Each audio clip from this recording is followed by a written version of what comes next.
Dear, आज का topic जो है ना ये काफ़ी इम्पॉर्टेंट है, ठीक है ना। क्षेत्रीय राजवंश, और इससे को हम लोग एक कहानी की तरीके से समझेंगे, एकदम स्टार्टिंग से समझेंगे, ठीक है ना। और फिर डियर, अगर हम लोग इसी कहानी से को रिलेट करके पढ़ेंगे ना तो हम पूरा अच्छे तरीके से, हमें क्या होगा, ये याद होने में ईजी होगा।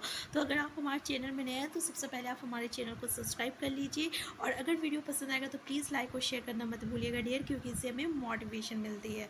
तो चलिए हम लोग स्टार्ट करते हैं। तो देख लीजिए, पहले तो ये समझते हैं कि क्षेत्रीय राजवंश में ना सबसे पहला जो राजवंश था ये मुंडा राजवंश था, ठीक है। सबसे पहले राजवंश कौन सा था आपका झारखंड में, तो मुंडा राजवंश था। यहीं से आपका जो है राजवंश का जो स्टार्टिंग होता है, ठीक है ना। अब यहाँ से हम लोग बहुत ही बारीकी से और एक एक चीज़ को बहुत ही अच्छी तरीके से समझने की कोशिश करेंगे ताकि हमें आसानी से याद हो जाए। तो डियर, पहला पॉइंट जो है आप ये याद रखिएगा कि झारखंड में मुंडा जनजाति का जो है प्रवेश जो है 600 ईसा पूर्व में हुआ था, ठीक है। और ये जो मुंडा जनजाति जब ये स्टार्टिंग में आए थे तो इसको असुर, बिरहोर और बिरजिया से संघर्ष करना पड़ा था। जैसे कि इंडिया में जब पहली बार ब्रिटिश आए थे तो उन्हें इंडियन लोगों से संघर्ष करना पड़ा था, ठीक है ना। तो वैसे ही आपको मुंडा जनजाति को किससे संघर्ष करना पड़ा था, किस जनजाति से, तो ये रखिएगा याद कि असुर से, बिरहोर से और बिरजिया से, ठीक है। यानी असुर से ABC याद रखिएगा, असुर, बिरजिया और बिरहोर, ठीक है।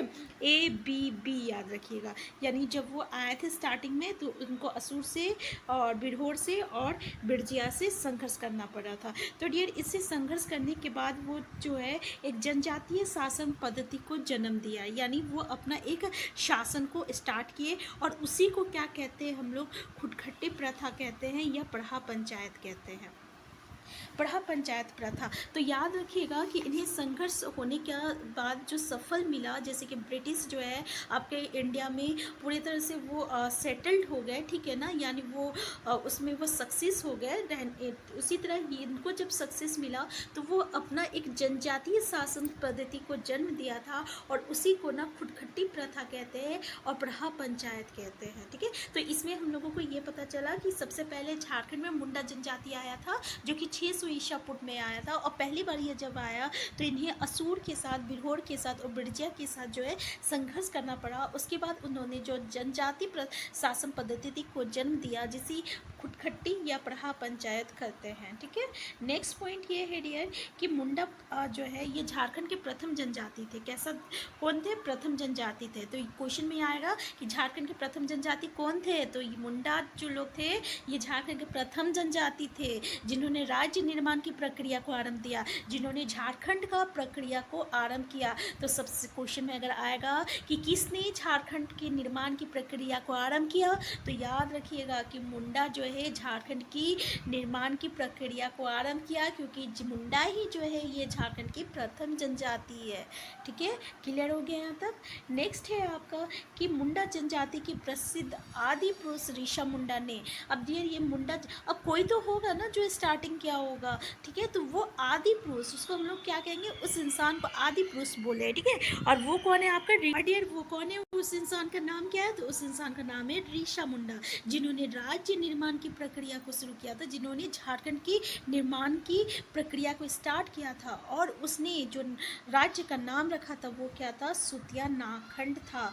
अब ये ऋषा मुंडा जो राज्य का नाम रखा था तो उसका क्या नाम था, शुतिया नाखंड था। और इसका प्रथम राजा कौन था, तो शुतिया पाहन था को नियुक्त किया गया था। तो याद रहेगा कि आदि पुरुष कौन था, ऋषा मुंडा, जिन्होंने राज्य निर्माण की प्रक्रिया को शुरू किया, और राज्य का नाम क्या रखा था, शुतिया नाखंड रखा था। और उसके प्रथम राजा कौन थे, तो शुतिया पाहन थे, याद रखिएगा, ठीक है। नेक्स्ट देखिए, ये शुतिया पाहन जो का राज्य में ना 7 गो करता और 21 परगना था। ये काफ़ी इंपॉर्टेंट है, एकदम इसको दिमाग में बैठा लीजिए कि मुंडा राजवंश में जो शुतिया पाहन जो आपका सुत्यापाहन जो राजा थे, ठीक है ना, जिन्हें नियुक्त किया गया था, उसके शासनकाल में उसकी राज्य में ना 7 गो गढ़ था और 21, तो 7 को जब इंटू कर देंगे 3 से तो 21 परगना था, ठीक है। तो 21 परगना था और 7 गो गढ़ था। अब इसको हम लोग कैसे याद करेंगे, तो देख लीजिए, लोहागढ़ गढ़ का नाम तो लोहरदग्गा, अगर लोहरदग्गा है तो गढ़ का नाम क्या हो जाएगा, लोहागढ़। अगर पलामू है तो गढ़ का नाम क्या हो जाएगा, पलामूगढ़। अगर सिंहभूम में है तो क्या हो जाएगा, सिंहभूमगढ़। अगर मानभूम में है तो क्या हो जाएगा, मानगढ़। अगर आपका सरगुजा जिला है तो सरगुजागढ़। अगर केसरगढ़ है तो केसरगढ़। अगर हजारीबाग है तो हजारीबाग, ठीक है ना। तो डियर, यहाँ पे आपको ये 7 गो का नाम याद रखना पड़ेगा। इसका नाम कैसे याद रखिएगा आप, लोहरदग्गा, पी से पलामू, एस से सिंहभूम, एम से मानभूम, एस से सुरगुजा जिला का एस, केसरगढ़ का के और हजारीबाग का एच, ठीक है ना। अब इसको आप कैसे भी याद कीजिए, हो सके आप ऐसे याद कर लीजिए, LPSS और MKH, ठीक है, LPSS MKH शॉर्ट फॉर्म में। भाई 7 गढ़ आता है, कौन कौन गढ़ आता है, तो LPSS आता है और MKH आता है। और LPSS में क्या हो गया, तो आपका लोहरदग्गा हो गया, पलामू हो गया, सिंहभूम हो गया और आपका सरगुजा हो गया। क्या हो गया, लोहरदग्गा, पलामू, सिंहभूम, सरगुजा। और M से मानभूम हो गया, केसरगढ़ हो गया, H से हजारीबाग हो गया।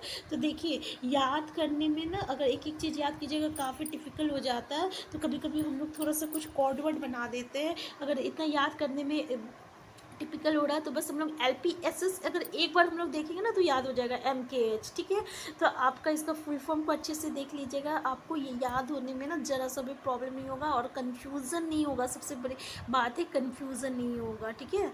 तो डियर एक बात याद रखिएगा कि इसमें से क्वेश्चन ना ज़रूर आता है आपका कि सुत्यापाहन के राज्य में कितना गढ़ था, कितना परगना था, किस गढ़ का क्या नाम था। तो इस गढ़ का नाम ज़रूर याद रखिएगा, ठीक है ना। जैसे कि अभी हम बताएं उस तरीके से अगर आप इसको नाम याद रखिएगा तो उसी में आप गढ़ जोड़ दीजिएगा। जैसे लोहरदग्गा हो गया तो लोहागढ़ हो गया, पलामू हो गया तो पलामूगढ़ हो गया, ठीक है ना। तो जैसे कि इसी तरीके से आप लोग इसको याद कर सकते हैं। तो डियर ये इसमें से आपको एक बात याद रखना है कि पहला राजा का नाम क्या था, उसके राज्य में कितना गढ़ था, कितना परगना था, और ठीक है इस तरीके से। और वह आदि पुरुष का नाम याद रखिएगा जिन्होंने मुंडा शासन का स्टार्टिंग किया था, स्थापना किया था, ऋषा मुंडा।